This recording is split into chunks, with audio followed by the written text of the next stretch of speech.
ઠંડી રાતની મુસાફરી હતી. હું બસમાં બેઠો મારા સંબંધીના ઘરે જઈ રહ્યો હતો. મારી બાજુમાં એક ખૂબ જ સુંદર સ્ત્રી બેઠી હતી. બસ જ્યારે પણ ઝટકો મારતી ત્યારે તે મારા પર પડી જતી. સ્ત્રી મને કહેવા લાગી, તું પણ ઈર્ષે છે? તેમની વાત સાંભળીને મેં હા પાડી. બસની પાછળની સીટ પર બેસીને અમે બંનેએ માથે ચાદર ઓઢીને મુસાફરીનો આનંદ માણ્યો. આ ઘટના એવા સમયે બની હતી જ્યારે મારી પત્ની સાથે મારા કેટલાક મતભેદ હતું. 20થી 25 દિવસ સુધી અમારી સાથે કંઈ થયું ન હતું. મારે પુણે મારા સંબંધીના ઘરે જવું પડ્યું. મેં સરકારી બસમાં જવાનું નક્કી કર્યું. રાત્રે 9 વાગ્યે બસમાં ગયો. બસમાં ખૂબ ભીડ હતી. મને છેલ્લી લાઇનમાં બારીવાળી સીટ મળી, જેનો કાચ તૂટી ગયો હતો. ઠંડીને કારણે કોઈ ત્યાં બેસતું ન હતું. બસ સાવ ભરાઈ ગઈ હતી. હવે હું મારી જાતને કોસવા લાગ્યો કે પ્રાઇવેટ બસમાં ગયો હોત તો સારું હતું. મારી બાજુમાં 2 વૃદ્ધો બેસી ગયા હતા. બસની તૂટેલી બારીમાંથી જોરદાર પવન અંદર આવી રહ્યો હતો.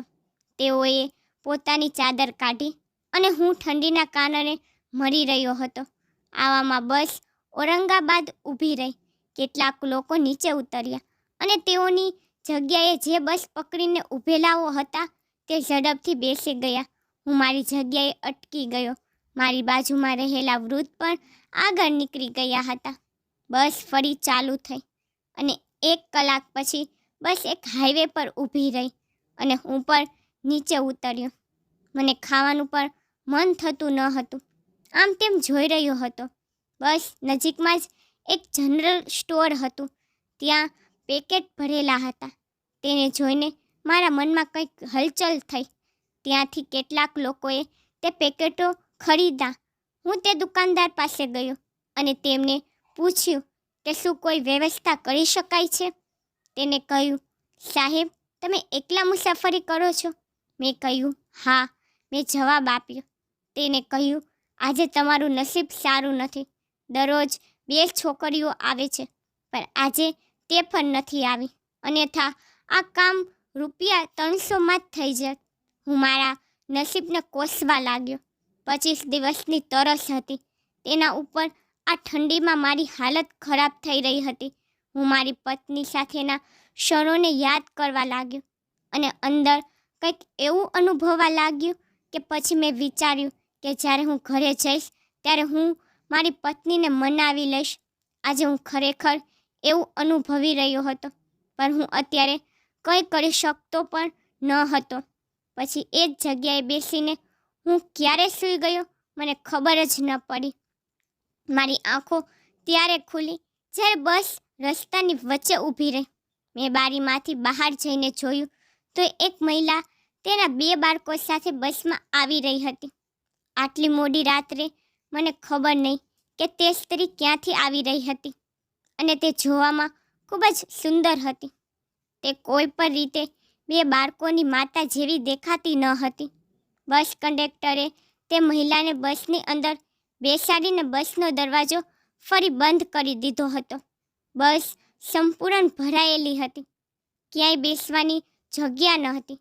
તે મહિલા બીજે ક્યાંય બેસવાને બદલે તે બસ કંડક્ટરની બાજુમાં બેસી ગઈ. પરંતુ થોડા સમય પછી મારી બાજુમાં બેઠેલા 2 વૃદ્ધ કાકા તેમની જગ્યાએ પર પહોંચી ગયા. મારા મનમાં એક જ વિચાર હતો કે ચાલો આ બંને વૃદ્ધો ઉતર્યા તો ખરા, કારણ કે જ્યારથી હું સૂતો હતો ત્યારથી તે બંને જણા એટલા જોરથી લશ્કોરા મારતા હતા કે મને ઊંઘવામાં તકલીફ પડી રહી હતી અને ઠંડીના કારણે મારી હાલત પર ખરાબ થઈ રહી હતી. જ્યારે મારી બાજુની સીટ ખાલી થઈ ત્યારે તે મહિલા મારી બાજુમાં આવીને બેસી ગઈ. તેની સાથે 2 બાળકો પણ હતા. આ જોઈને તે થોડી શરમાઈ ગઈ. મેં પણ તેને જોઈને સહેજ સ્મિત કર્યું અને પછી બસ ચાલવા લાગી. જ્યારે બસ ચાલી રહી હતી ત્યારે તૂટેલી બારીમાંથી પવન ખૂબ જ ઝડપથી આવી રહ્યો હતો, જેથી ઠંડી વધુ લાગી રહી હતી. તેથી તે મહિલાને પણ ઠંડી લાગવા લાગી. તેને તેની બેગમાંથી એક ચાદર કાઢી અને તેના બાળકો પર નાખી. વધુ ઠંડીના કારણે મારું શરીર ધ્રુજવા લાગ્યું હતું. આ જોઈને તે મહિલા કહેવા લાગી, જો તમને વાંધો ન હોય તો મારી પાસે એક વધારાની ચાદર છે. જો તમે તેને લેવા માંગતા હો તો હું તે તમને આપું. આ સાંભળીને મેં તરત જ હા પાડી, કારણ કે મારી પાસે બીજો કોઈ વિકલ્પ નહોતો. તેની આપેલી ચાદરથી મેં તરત જ પોતાની જાતને ઢાંકી લીધી અને પછી હું એટલી રાહત અનુભવી રહ્યો હતો કે હું સમજાવી ન શકું. પછી ધીમે ધીમે મારી અને તે સ્ત્રીની વાતચીત શરૂ થઈ. વાત કરતી વખતે તેને કહ્યું કે તે તેના ઘરે જઈ રહી છે. તેના પતિ આ દુનિયામાં નથી.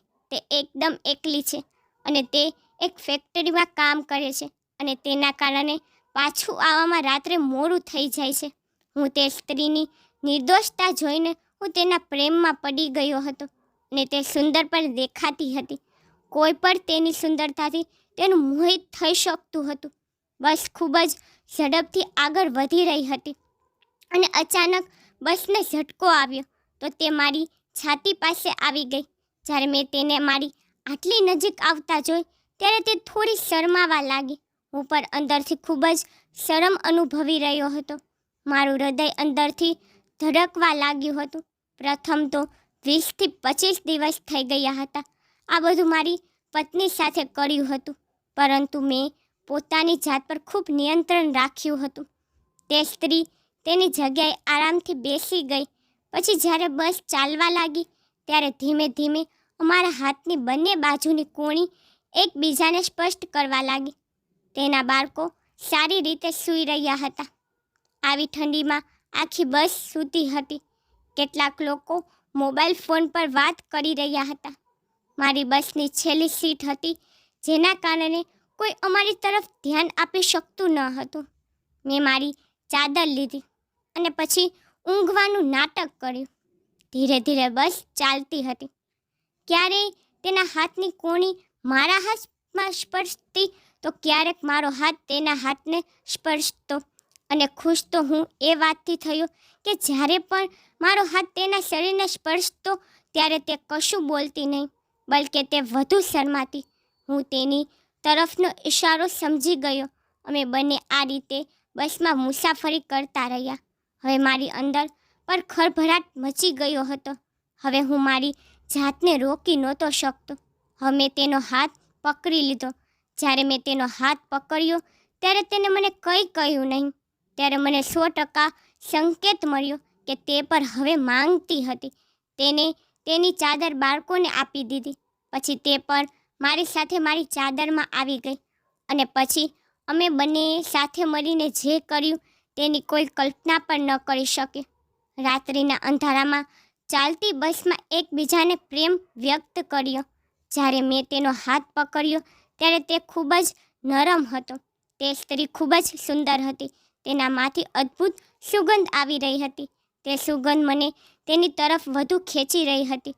હું મારી જાતને કાબૂમાં રાખી શકતો ન હતો. હું પણ નિયંત્રણમાંથી બહાર જવા માંગતો હતો. તે સમયે મને મારી પત્ની બિલકુલ યાદ ન હતી. હવે હું ફક્ત આ જ સમયને અનુભવવા માંગતો હતો. પછી તે મહિલા મને કહેવા લાગી કે તે થોડા સમય પછી બસમાંથી ઉતરી જશે, કારણ કે તે તેના સ્થાને પહોંચવાની હતી. તેની વાત સાંભળીને હું ખૂબ ઉદાસ થઈ ગયો, પરંતુ તેને મને ચિંતા ન કરવાનું કહ્યું. જો તમે ઈચ્છો તો તમે પણ મારી સાથે મારા ઘરે આવી શકો છો. મેં તેને કહ્યું, આ કેવી રીતે થઈ શકે? તેની સાથે શું થઈ શકે? મારા ઘરમાં માત્ર મારી માતા રહે છે અને તે પણ આ સમયે સૂતી હશે.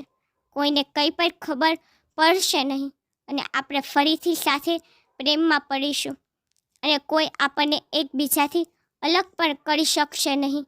તેના મોંમાંથી પ્રેમના શબ્દો સાંભળીને હું ખૂબ ખુશ થઈ ગયો હતો. હું ફક્ત બધું કરવા માંગતો હતો. પહેલાં તો તે ખૂબ જ સુંદર હતી અને તેના શરીરમાં એટલી બધી સુગંધ આવતી હતી કે હું તેના તરફ આકર્ષાઈ રહ્યો હતો. હું મારી જાત પર કાબૂ ન રાખી શક્યો અને મેં કહ્યું કે હું પણ તેની સાથે બસમાંથી નીચે ઉતરી જઈશ. મારું શરીર એકદમ ચુસ્ત બની ગયું હતું. કદાચ હું જે ઈચ્છતો હતો તે પણ તે જ ઈચ્છતી હતી. તેથી અમે બસમાંથી નીચે ઉતર્યા. પછી તે મને તેની સાથે એક ગાઢ જંગલમાં લઈ ગઈ. મેં વિચાર્યું કે કદાચ તેને પર આ બધું જ જોતું હશે. હું અંદરથી ખૂબ ખુશ હતો.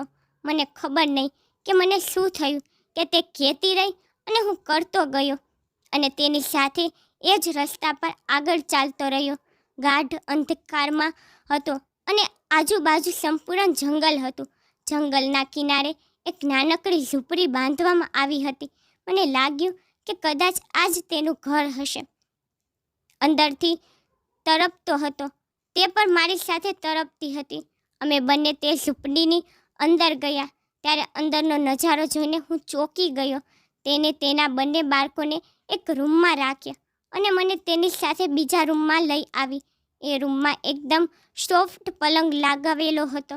હું જેવો જ પલંગ પર બેઠો કે તરત જ તે મારી નજીક આવવા લાગી અને નજીક આવીને તેને મારા શર્ટના બટનો ખોલવાનું શરૂ કર્યું અને પછી મારી સાથે તે બધું કર્યું જે હું કરવા માંગતો હતો. પરંતુ તે કર્યા પછી પાછળથી 5 લોકો મારી સામે આવ્યા.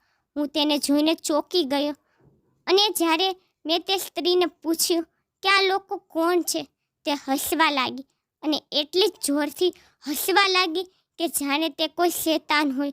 મને કંઈ સમજાતું ન હતું કે મારે શું કરવું, કારણ કે આ મારી સાથે શું થઈ રહ્યું હતું.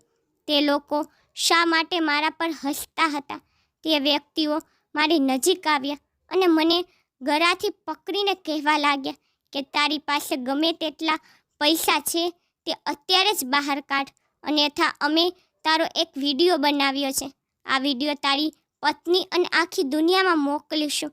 આ બધું સાંભળીને મારા પગ નીચેથી જમીન સરકી ગઈ. આનો મતલબ શું હતો? જ્યારે મેં એ સ્ત્રી તરફ જોયું તો તેને કહ્યું કે તારા જેવા મૂર્ખ પુરુષો જે તેમની પત્નીઓ સાથે સંબંધ રાખી શકતા નથી, તો પછી બીજી સ્ત્રીઓનું શું થશે? હું તારા જેવા પુરુષોને મારી આંગળીઓ પર નચાવું છું. હું આ રીતે મારી સુંદરતા બતાવીને તારા જેવા પુરુષોને નશો કરાવું છું. તે પછી હું તેમને બ્લેકમેલ કરાવવા માટે આ બધું જ કરું છું. જો તે લોકો મારી માંગણી પર એટલા પૈસા ન આપે તો હું તેને ક્યાંયના લાયક ન છોડું. આ સાંભળીને મને ખૂબ પરસેવો આવવા લાગ્યો. મારું શરીર જે પહેલાં ગરમ હતું તે સાવ ઠંડુ થઈ ગયું હતું. હું વિચારી પણ ન શકતો હતો કે આ નિર્દોષ દેખાતી સ્ત્રી કેટલી ચાલાક હોઈ શકે છે. હવે મારી પાસે કોઈ વિકલ્પ નહોતો. મારા સંબંધીના ઘરે જવા માટે મેં જેટલા પૈસા લીધા હતા મેં તે બધા પૈસા તેઓને આપી દીધા. તે પછી પણ તેઓએ મને જવા ન દીધો. હું કોઈક રીતે અહીંથી નીકળી જવા માંગતો હતો, પરંતુ તેઓ કહેવા લાગ્યા કે તેને 50,000 રૂપિયા જોઈએ છે. આટલી મોટી રકમ સાંભળીને મારા પગ નીચેથી જમીન સરકી ગઈ. મેં તેને કહ્યું કે આટલી મોટી રકમ હું ક્યાંથી લાવી શકું? મારી પાસે ગમે તેટલા પૈસા હતા, મેં એ તમને લોકોને આપી તો દીધા, પરંતુ તેઓ મને વધુ ધમકાવવા લાગ્યા. તેઓએ કહ્યું કે અમે તને મારી નાખીશું જો તે પૈસા ન આપ્યા તો. તેઓએ મારી પાસેથી મારું ATM કાર્ડ કાઢી લીધું હતું. એ લોકો કહેવા લાગ્યા અમે તારી સાથે જંગલની બહાર જઈશું અને ત્યાંથી શહેરમાંથી ATM મશીનમાં જઈને પૈસા ઉપાડીને અમને લોકોને આપી દેજે. એ પછી તું તારા રસ્તે જા અને અમે અમારા રસ્તે જઈશું. જો તે ત્યાંથી પર કંઈ હોશિયારી કરી તો અમે તારો આ વિડીયો તારા આખા પરિવારના સભ્યોને બતાવીશું. એ લોકો મને વધુ ધમકી આપતા હતા કારણ કે મેં બસમાં તે મહિલાને મારા ઘરનું સરનામું જણાવ્યું હતું. અમારી વાતચીત દરમિયાન તેને મારા કામ વિશે પણ પૂછ્યું હતું, મારી પત્ની વિશે અને હું ક્યાં રહું છું તેને બધા વિશે પણ પૂછ્યું હતું. અને જ્યારે તેને મારા ખીચામાંથી મારો મોબાઈલ કાઢ્યો ત્યારે તેને મારી પત્નીનો નંબર પર કાઢ્યો. હવે હું કંઈ કરી શકતો ન હતો. તેને મોટી રમત રમી હતી. હું તેમની સાથે ગયો અને ATMમાંથી પૈસા કાઢીને તે લોકોને આપી દીધા અને તેના પછી મેં રાહતનો શ્વાસ લીધો. તે પછી મેં નક્કી કર્યું કે હું મારા જીવનમાં ક્યારેય કોઈ અન્ય સ્ત્રીઓ પર વિશ્વાસ નહીં કરું અને હંમેશા મારી પત્ની સાથે જ રહીશ. અને મેં સંબંધીના ઘરે જવાનું પણ રદ કરી નાખ્યું. હું તરત જ ઘરે પાછો ગયો અને મારી પત્ની પાસે માફી માંગી, પણ મેં તેને કશું કહ્યું નહીં. મેં તેને ફક્ત એટલું જ કહ્યું કે હું તારા વિના જીવી શકતો નથી, તેથી જ હું તારી પાસે આવી ગયો. આ સાંભળીને તે ખૂબ જ ખુશ થઈ, થોડું સ્મિત કર્યું અને મારા ગળે લાગી ગઈ. મિત્રો, આ વાર્તામાંથી આપણને એ જ શીખવા મળે છે કે આપણે જીવનમાં ક્યારેય ખોટા રસ્તે ન જવું જોઈએ. મિત્રો, તમને મારી સ્ટોરી પસંદ આવે છે તો લાઈક, શેર, સબસ્ક્રાઈબ કરી નાખજો. તમને મારી સ્ટોરી કેવી લાગી મને કોમેન્ટમાં જરૂરથી કહેજો.